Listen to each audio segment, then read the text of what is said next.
The snow was falling heavier than usual that night, blanketing the small town in silence. And white shadows the streets lay nearly deserted under flickering street lamps that painted golden patches on the icy road. Emma pulled her scarf higher up her chin as she trudged along the sidewalk, her breath forming soft clouds in the air. She had stayed late at the library volunteering to help a visiting author, and now she was making her way home alone through the narrow side roads where snow piled like forgotten thoughts, and the world felt like it had paused. She was used to this quiet, used to solitude and the comfort of routine.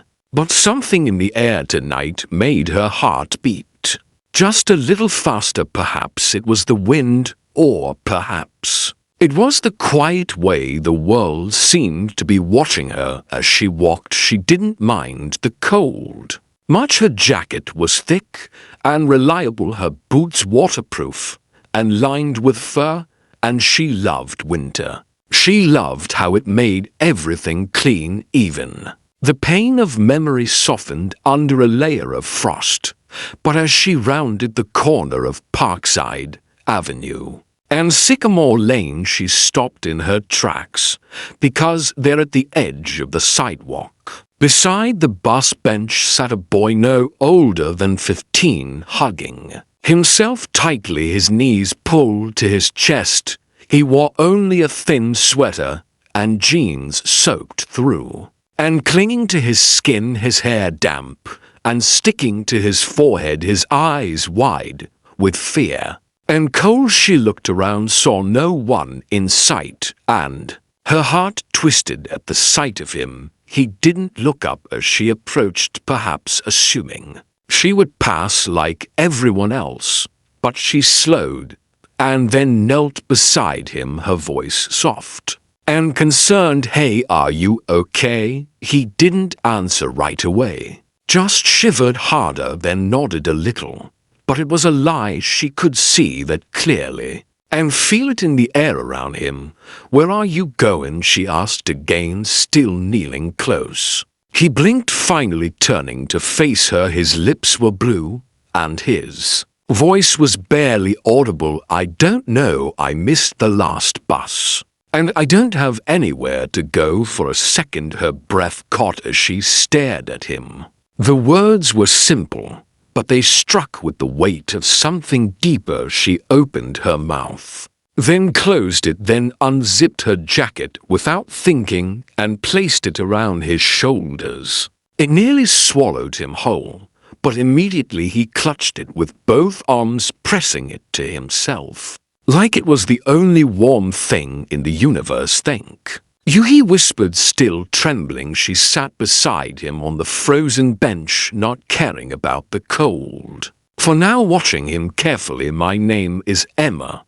What's yours?" He hesitated again, then said Lucas in a voice like snow falling in silence. She nodded and looked up at the night sky, which had gone from dark to pitch black, and the snowflakes glowed in the streetlight above them. They sat that way for a while, not speaking, just breathing together. She could see the storm getting worse, wind beginning to curl around the buildings and sweep icy needles through the air. She didn't want to leave him. Not like this, not on this bench, not when she had a home. And he clearly didn't. She turned to him again and asked, "Would you like to come with me? Just to warm up for a bit." Her voice carried no pressure, just kindness. And for a long moment he didn't answer. Then he gave the tiniest nod, and that was all she needed.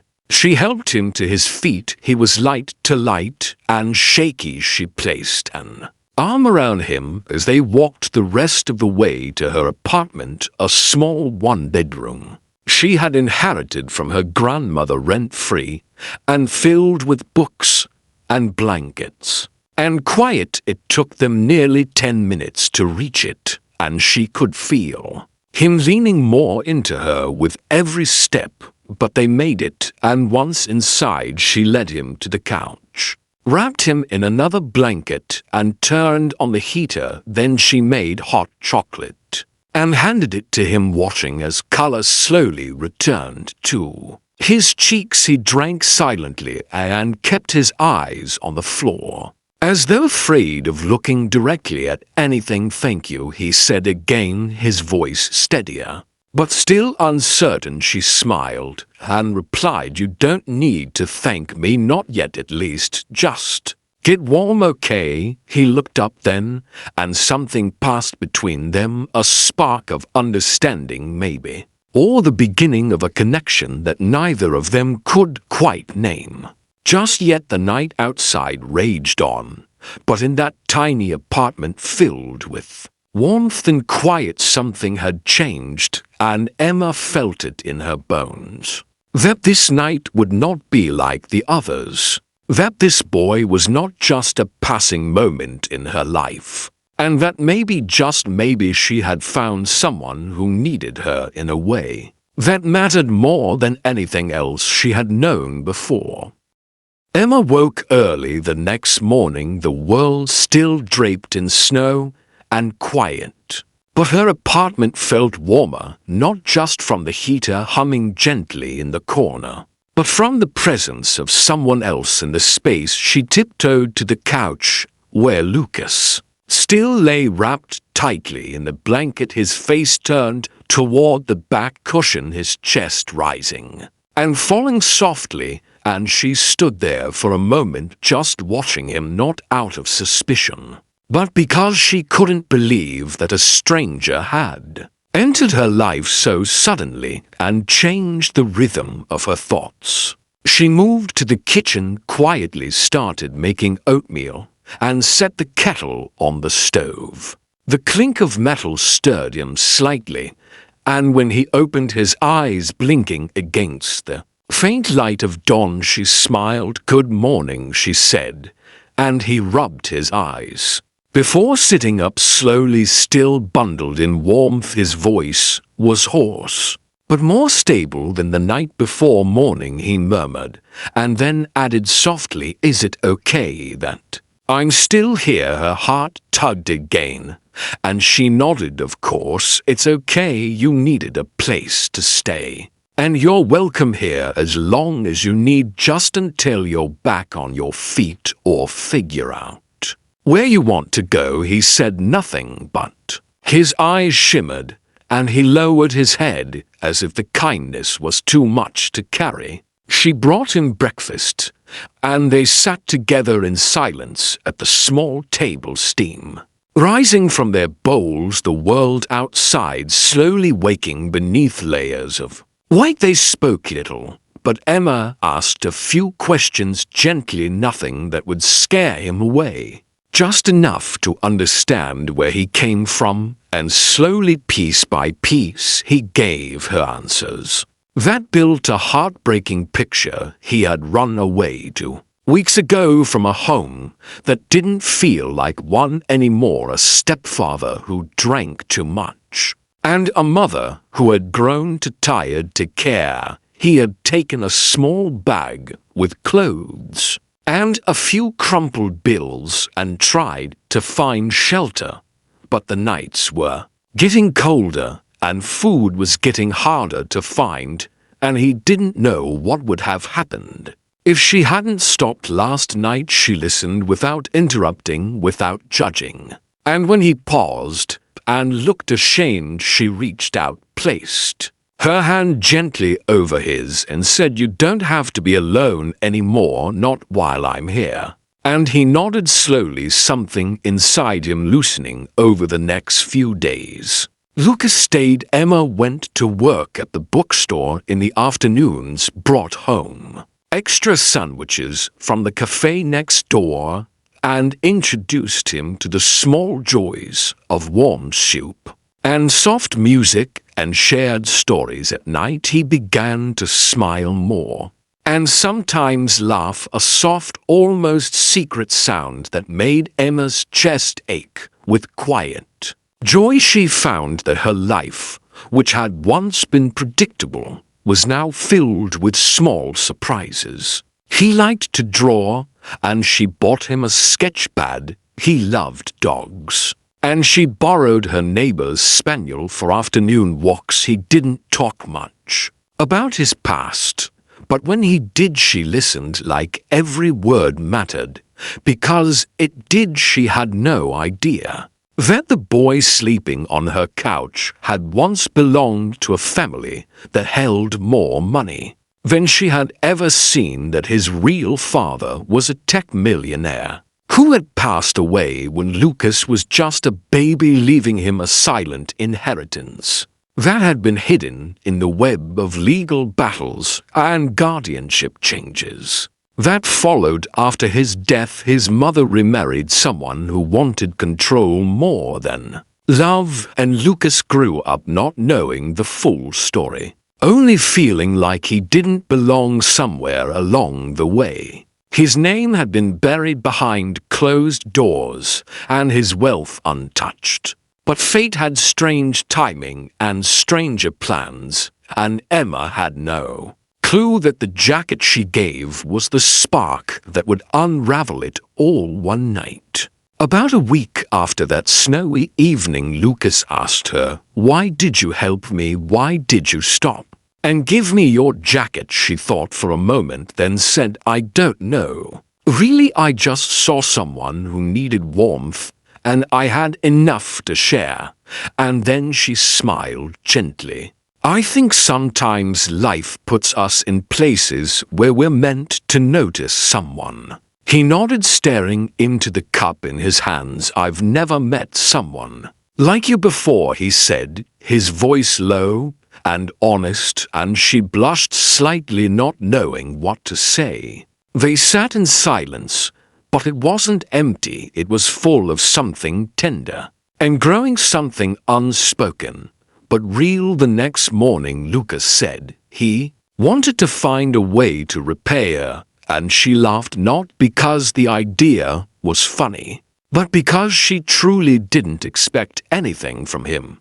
But he insisted. So she helped him set up a profile on a freelance art site, scanned his drawings, and uploaded them, and within days someone commissioned a piece, and then another, and soon enough he was making small money, and with it he bought her flowers from the street vendor outside her building, and left them on the kitchen table with a note that read, "Thank you for not walking past me," she cried when she saw it, not loud but tears that came from the center of the soul, because no one had ever thanked her like that before. And it was then that she realized something had shifted. She didn't just feel responsible for him, she felt connected in a way that went deeper than pity or charity. It was like the universe had placed him in her path, not so she could rescue him, but so they could both find something they had lost themselves, perhaps, or family, or belonging. The days passed, and Lucas grew stronger, more confident, and even started attending evening classes at the youth center nearby. Emma watched with quiet pride, like a sister or a guardian, or maybe something more, though she didn't dare name it just yet, and she often found herself wondering what twist of fate had brought them together, what storm had needed to rage for their paths to cross, and for her to see him on that cold bench and decide to give her jacket and share her home and open her heart to a stranger who slowly became the most important person in her world. It had been almost 3 months since that night when the snow fell like whispers, and Emma had given away her jacket without knowing she was giving away her heart.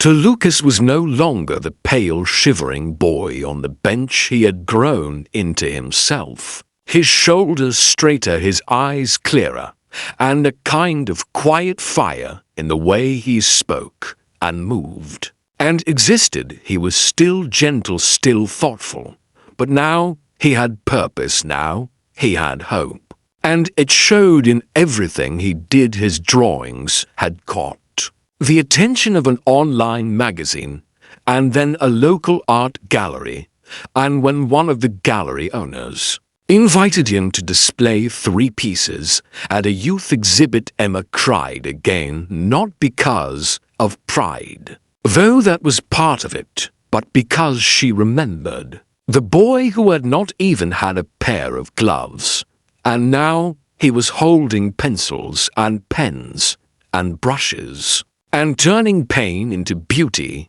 He insisted she come to the exhibit and stand beside him. And when people asked who she was, he said, "This is Emma, she's the reason I'm here." And no one quite understood what that meant, but she did. And so did he. One of the guests at the gallery was an older man dressed sharply, who spent a long time staring at one of Lucas's pieces, and when Lucas approached to thank him, the man asked his name, and then fell completely silent. Lucas said, "Lucas Hayes." And the man went pale and asked more questions, and slowly things began to unfold, like the turning of a long-lost page in a story no one thought would be read. Again, the man turned out to be a retired lawyer who once handled the estate of Marcus Hayes, Lucas's biological father. And after some deep conversations and phone calls and verification with old contacts, a truth emerged that changed everything. Lucas had been the rightful heir to a vast fortune, held in trust, frozen after his mother's remarriage and legal complications. No one had looked for him in years, assuming he was being taken care of or lost in the system, and now here he was standing in a gallery with charcoal on his fingers and a girl by his side, who had saved him with nothing more than a jacket and a heart that refused to turn away. Within weeks, Lucas's name was restored, and legal doors opened, and bank accounts that had been untouched for over a decade were transferred into his control. But Lucas didn't seem to change. Not in the way people often did when money entered the picture. He still wore second-hand hoodies, and still helped Emma carry groceries, still walked the neighbor's spaniel, and still made her tea on cold mornings. What changed was the way people looked at him, the way the world opened instead of closing, and the way Emma began to worry that he might leave, that he didn't need her anymore, because now he had everything he could want. One evening, he found her on the rooftop of the apartment building, staring out at the snow that had begun to fall again, soft and slow like that first night. And he came and stood beside her and said, "I have something to tell you," and she nodded, bracing herself for goodbye. But instead he pulled something from his pocket, a folded piece of paper, and handed it to her. She opened it and read in trembling silence. It was a deed to a new apartment, a bigger one, close to the city park, in both their names, and he looked at her with those same soft eyes and said, "You gave me your jacket when you had no reason to help me, and you never asked for anything. And you changed my life, and I don't want to start this new chapter without you." She shook her head, tears slipping down her cheeks, not out of sadness, but disbelief and wonder and joy. "I didn't do it for this," she whispered. "I know," he said, "I know. But I want you to know that everything good in my life started with your kindness, and I want my future to start with you." She looked at him, then truly looked, and saw not a boy or a millionaire, but someone who had walked through fire and still reached back for her, not because he owed her anything, but because he wanted to, because their story wasn't about money or rescue. It was about two people who found each other in a storm and built something steady in the silence that followed. They moved into the new place together, not as lovers, not yet, but as something deeper, a chosen family. And as time passed, their bond only grew. He supported her dreams, encouraged her to apply for a writing program she'd always been too afraid to try. And she stood beside him at every gallery, every award ceremony, every quiet night when the world felt too loud, and when spring came, and the snow melted for good. They sat in the park one afternoon, and he reached into his bag and pulled out a gift box. Inside was a brand new jacket, soft and warm and her favorite color, and beneath it a ring not flashy, but beautiful and simple and real. And he looked at her with a trembling smile and said, "This time I want to be the one who gives you something when you're not expecting it, and I want to be the one who stands beside you no matter what season, no matter what storm." And in that moment, under the soft rustle of the trees with birds returning and blossoms blooming, she said yes, not just to the ring, but to everything, to the life they had built, to the chance they had taken, to the stranger she had stopped for on that frozen night, and to the man he had become because of love, because of kindness, because sometimes all it takes is one small act to change a life, and sometimes that one life goes on to change the world.